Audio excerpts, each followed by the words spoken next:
You are now listening to the War Report Podcast Network. What's up, everybody? Welcome back to the College Loop Podcast. I'm Don, watching on Twitter. Here to talk today, latest athletics news as the NBA season is underway, and Auburn's got plenty of talent to watch this NBA season. Of course, if you're getting tired of Auburn football, Auburn basketball is right around the corner.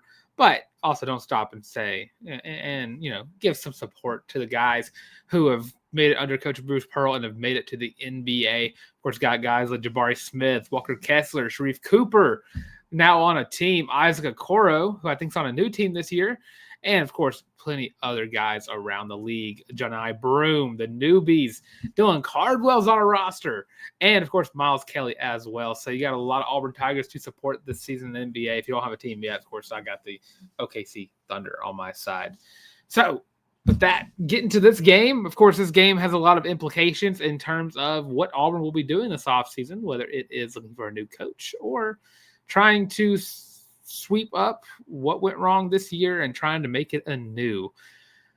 This game means a lot. I said it last week where I thought if Auburn lost to Missouri, then Auburn would be moving on from Hugh Freeze. Well, that didn't happen. What will happen, though, is if you lose to Arkansas, I think at that point it becomes the conversation point. Currently speaking, because again, this game will be played in Razorback Stadium, 11:45 a.m. on Saturday morning. And Auburn is the underdog yet again, both by ESPN FPI standards and by the spread, which is the worst part because Auburn has a better record than Arkansas does. Not in the SEC because Auburn is 0-4, Arkansas is 0-3. But there's some big things wrong with both teams here. It's a unstoppable force versus a movable object in terms of Arkansas's offense versus Auburn's defense. Then you need to put it on the flip side, a movable force versus a stoppable object. Auburn's offense cannot move the football. Arkansas's defense cannot stop you from moving the football. So there's no telling exactly what this game is going to look like. It's either going to be a high-scoring affair or it's going to be like 6-4 with one team getting two safeties. It could be this game could get very, very gross. But of course, this game comes down to a couple of factors. Can we expect to see a new, comfortable look from this Auburn offense? Who knows? I think the best part about this Auburn offense has been those first drives as of late. I mean, those scripted drives have been working out perfectly. And it's the drives after that. It's the second half adjustments that aren't being made. There are a lot of things that Auburn really needs to work on here if they want to start winning football games. Because I've already said it. I'm looking ahead at Vanderbilt and Alabama, and I'm already considering those two games losses because of how Auburn has played throughout these 4 SEC games. So, going into my players to watch for this one, again, it starts off on Arkansas side. And again, Arkansas currently boasts the number 2 rusher in the SEC and the number 6 rusher in the SEC. And of course, also have the number 3 passer in the SEC. And of course, that number 6 rusher in the SEC and the number 3 passer is, of course, quarterback Talon Green. Now, Auburn has seen Talon Green before last year in the loss to Arkansas that Auburn had to suffer at the hands of whatever quarterback situation was going on back then. I don't like to think about that. It's the dark times, which Auburn's still currently in. Talon Green is an absolute dog, an athletic machine who can run the ball as well as pass it deep. He's going to be like a 2,000-yard passer and a 1,000-yard rusher. It's kind of hard to not see him get that with 5 games left on the season for him. And, he's been an absolute menace. 5 touchdowns on the ground, 17 touchdowns through the air, with only 5 interceptions to his name. Bobby Petrino has really turned this Arkansas team around offensively, which, they've been pretty decent up until, the Notre Dame game. And, of course, that was the official breaking point for the Sam Pittman era. But, this team put up 35 versus Ole Miss. They put up 31 versus Memphis, who is still a very good team. And then after the Pittman firing, they put up 31 versus Tennessee, and they put up 42 versus A&M. But the issue is their defense isn't stopping anybody. They're putting up the points, but they're not stopping the other team from getting points. And it's funny because it's the adverse effect from Auburn. Auburn is not putting up the points, but they're shutting down these offenses, holding Missouri to 23 through 2 overtimes. And, of course, the 4 quarters, holding Georgia to 20, A&M to 16, and OU to 24. And, of course, not even to mention the 2 non-con games as well, or 3 non-con games. These teams are so diversely different. It's interesting. This game just is so much more interesting to talk about because of how just similar they are in different ways. And, of course, with Taylor Green being the player to watch, of course, for Auburn, all eyes are on Xavier Atkins. If you want to stop Arkansas's offense, you need to stop Taylor Green's legs, right? So you need to be able to keep him in the pocket. I think Taylor Green is a phenomenal quarterback, but you can make him make mistakes. I think if you contain him to the pocket, it'll be a lot harder for him to make plays happen. And then you have Keldrick Falk, Kieran Crawford, those interior defensive linemen, guys to get in the backfield and bring Taylor Green down. You have to get to him quickly or he's going to run right by you. And, of course, they got Mike Washington back there as well. That's a loaded backfield. Auburn has not played a dual-threat quarterback like Taylor Green this season. John Mateer was not the dual-threat quarterback that Taylor Green is because of the athleticism that he has. Of course, you're talking about a guy who is number 6 in the SEC in rushing yards, while also, again, being 3rd in the SEC, right above John Mateer as well, which, of course, John Mateer down a game would definitely have surpassed him. Actually, I don't think so. I don't think he was getting 400 yards in that game to surpass him. But, Taylor Green is going to be the guy to watch out for here. And, again, Xavier Atkins is just a stand-in for this Auburn defense. It's going to be big time for Durkin here to kind of maintain, this dual threat quarterback who will run the ball, can run the ball, and will always choose to run the ball if his first or second guy isn't open.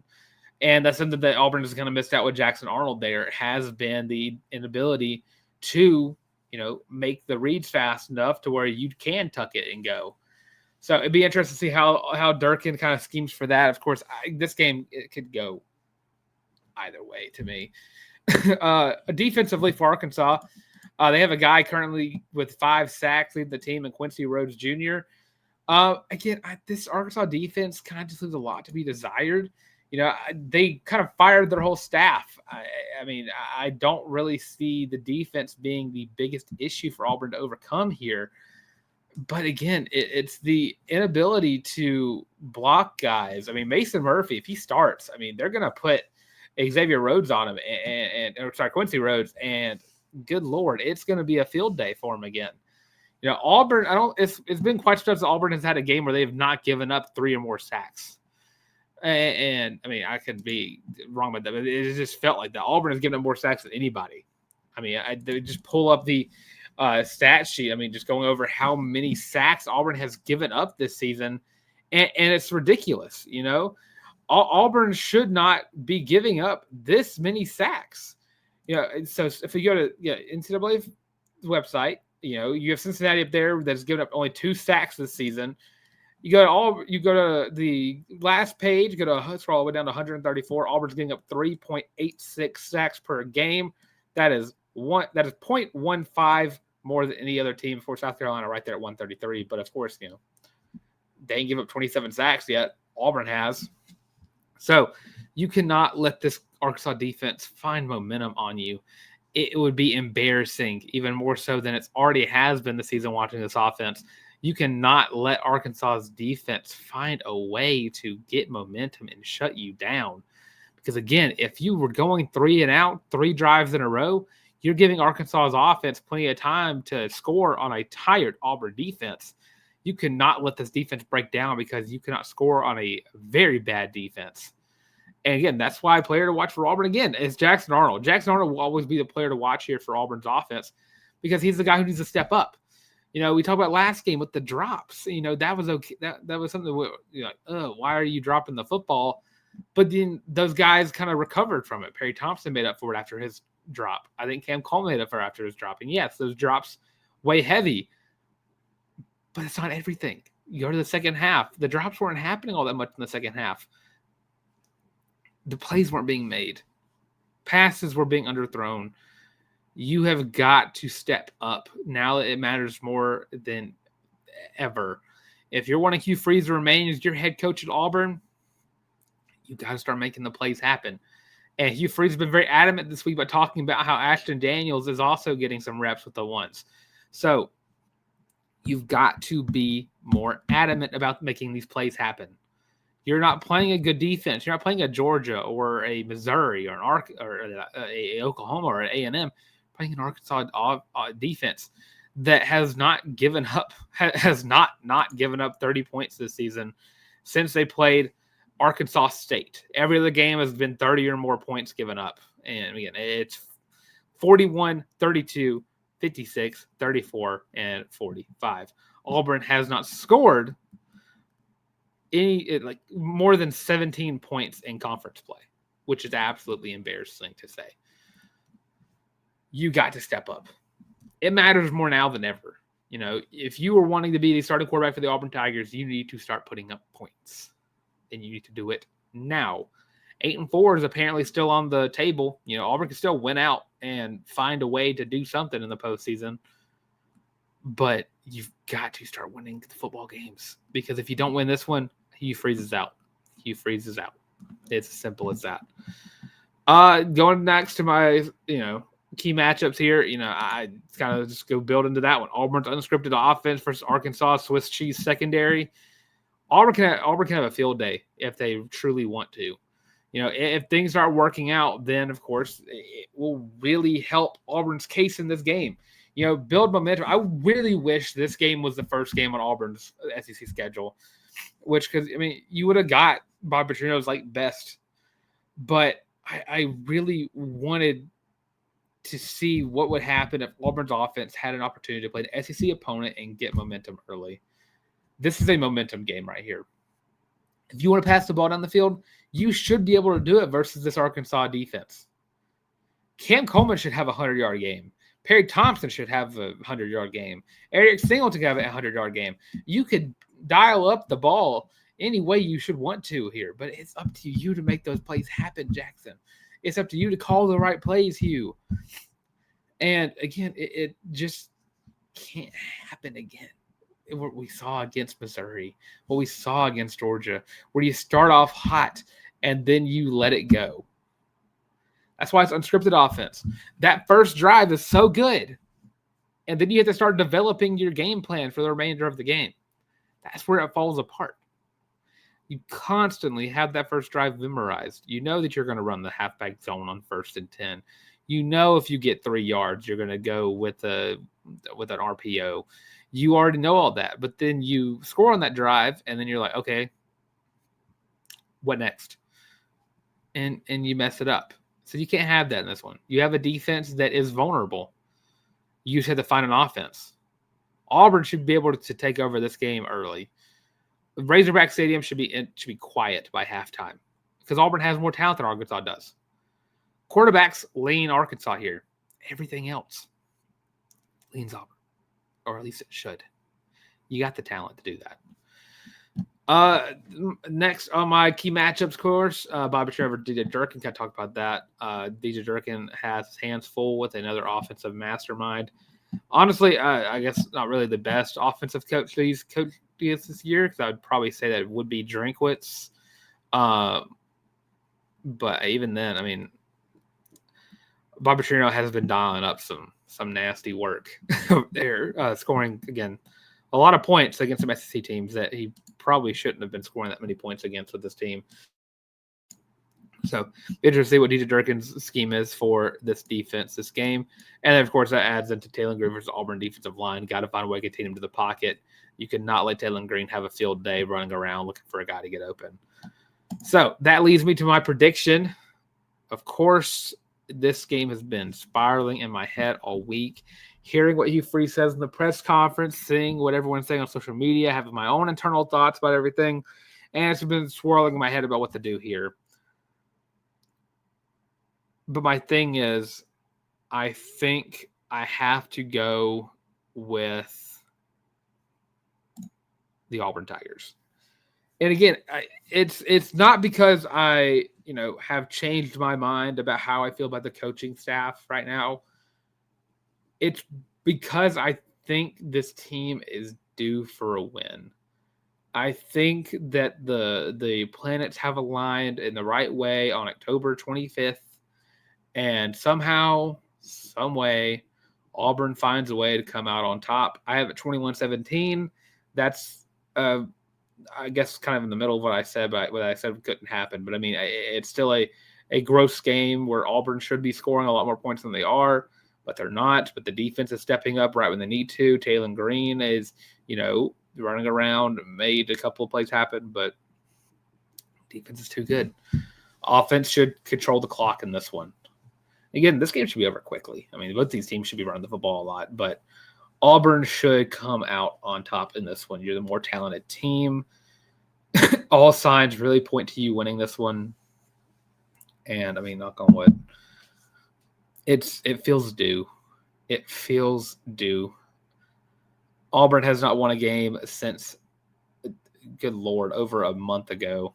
It's 9-13. It is 10. This comes out 10-23, which is still over a month and 10 days. Auburn is due for a win. And then after that, find a way to build on it. You got a nice stretch of games that you should come out on top on for the majority of them.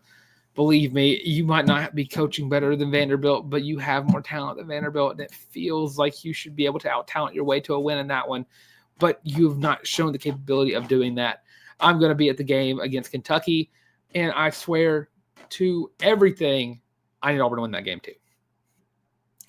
But again, you're 3-4. You have an opportunity to have 6 wins, and then all you got to do is find ways with Vanderbilt and Alabama, and you can still reach 8-4. And depending on how it looks, I mean, 7-5 might be able to keep you your job, which I didn't believe would be able to be would happen this season if a 7-5 record happened. But you got to start building something. You have recruits that are talking about how nothing is changing. That's not what you want.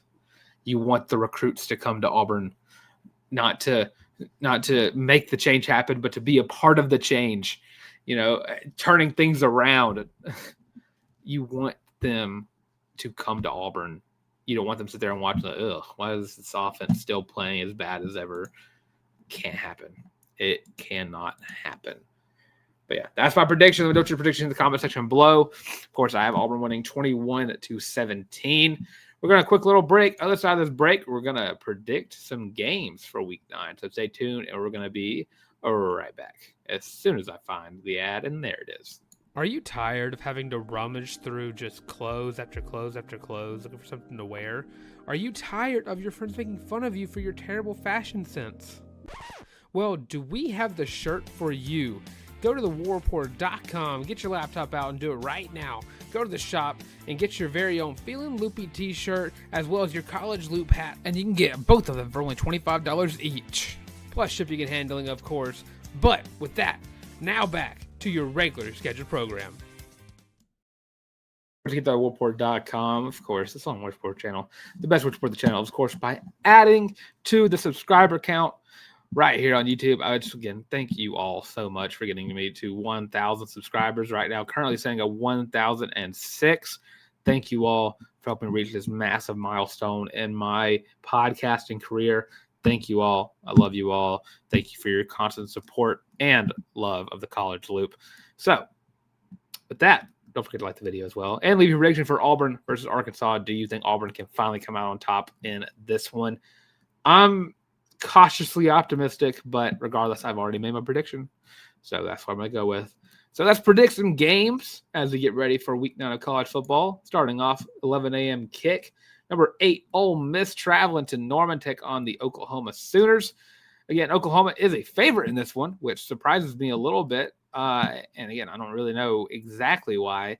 But, something in me tells me Oklahoma's riding high from last game when they beat whoever they beat. But Ole Miss lost to Georgia in the way they lost. Give me the upset here. I think Lane gonna lane in this one, and I'm going to take the Sooners to get the win here. An upset victory, if you will. Something about it. is just irking me to where it's like something don't feel right. Oklahoma can play defense and they can play offense a little bit too. Not against Auburn, but they can. Which, I mean, I think I forgot to mention this, by the way. It was like rumored. I don't know if it was rumored. It might have been official. Ken Williamson suspended and indefinitely, for all I know. Hopefully permanently. Dude sucks as a ref. The ref for the Auburn-Georgia game has been suspended by the SEC. Hopefully that's official. I'm praying that it is because dude sucks at his job. Always has been. But regardless, see ya. Taking Oklahoma to get the upset in Norman. Up next, going to the American Conference. The USF Bulls, number 18 in the land, versus the Memphis Tigers.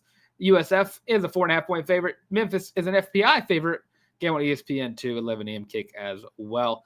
Of course, you already know I'm going to go with this. I'm going with the Bulls in this one. I think it's, what is it? It's this, I think. I think it's this. No, that. I think it's this. I want to say it's this. I'm going to go with the Bulls. I think they're still the best pick for a playoff team. I think they're the most likely G5 team to get a win over a Power 4 team. Out of all the teams that are left to pick from in that category, I think it's them, which I would not be shocked if Cincinnati found a way to get up there as well. And then I have, my second love up there as well. If y'all know, I absolutely adore Cincinnati, and I'll get to them in a second because they're on this list as well. Up next, going to 11 a.m., another 11 a.m. kick. Got the number 4 Alabama Crimson Tide traveling to Columbia, South Carolina, to take on the Gamecocks. Alabama's a 12.5-point favorite. Alabama's also 82.2% chance to win it per FPI. Believe me, at the beginning of the year, I picked South Carolina to win this game. That was what I talked about. I think South Carolina's going to win this game. But then they started playing football on the field. Alabama's going to win this game. It's going to not be close. So, up next, game of the week to most, I would say. Number 15, Missouri, traveling to Nashville, taking the number 10, Vanderbilt Commodores. Vanderbilt, 2.5-point favorite. FPI is favoring them as well. 2:30 kick on ESPN. I'm taking the Commodores to get the win in this one. I was not impressed with Missouri. Again, another game where I'm just like, Missouri didn't really win it. Auburn lost it. That's just how it felt. So, I'm going to take Vanderbilt in that one. I think their offense is just ridiculous, which would mean LSU saw the blunt end of that last week. Up next, Big 12 matchup, number 11, BYU traveling to Iowa State. Another 2:30 kick. Iowa State is a favorite, but FPI says otherwise. This one's interesting to me. I think Iowa State can be very interesting in this game, but BYU has been very high-flying in their offensive approach. So, man, it's hard for me to ever pick against the home team in these games because Iowa State is not a bad football team. I think I'm gonna go with I did a pick'ems for my family, and I'm just gonna have to pick who I picked for this one, just because, good Lord, dude, this game is tough just because of both teams being as good as they are. But I mean, I don't know if BYU has it in them to get a win here. I picked BYU. I'm gonna go BYU. That's who I picked on my pick'em, so I'm gonna rock with them on that one. Had to make sure. Always go on my gut. Number 6, of course, got to talk about it. Baylor traveling to Cincinnati, number 21 team in the country. Cincinnati, a 3.5% or point favorite to win this game. Also, FPI has them favorite as well. Cincinnati has been really good all year, surprisingly so. I was not expecting Satterfield to get this product out of Cincinnati this year. But again, another sad instance of a team that hired a head coach that built their team up in a shorter time span than Hugh Freeze did, which again, it's sad. Which I mean, with Satterfield's first year, I think it was 20. I think he got hired the same year as our boy Hugh did. So let me make sure of my math here. He got hired in 23. Yeah, hired the same year as Hugh Freeze. And right now has better results. So not something you want to really see. But I mean, I think he went from 3-9 to 5-7. He's 6-1 right now. I mean, that is a steady increase that Auburn has not experienced yet. Kind of just been a stagnant line. All right. Up next, of course, I'm going with Cincinnati. That one, I will never pick against Cincinnati. I picked Cincinnati against Alabama. I can't do it. It hurts my heart because you don't know. In college, I had a 3-year dynasty that spanned across 10 game years. At Cincinnati, we won 9 championships. So I would never pick against Cincinnati. Up next, go back to the SEC. Number 22, Texas at Mississippi State. Texas is a touchdown and a half-point favorite. Texas is also the FPI favorite. But you know what? Nothing says SEC ball like beating up on each other. I'm taking the Bulldogs of Starkville to get the upset victory over Texas. I have been so unimpressed with Texas this year. They have fallen off the wagon, and they have fallen off of it hard.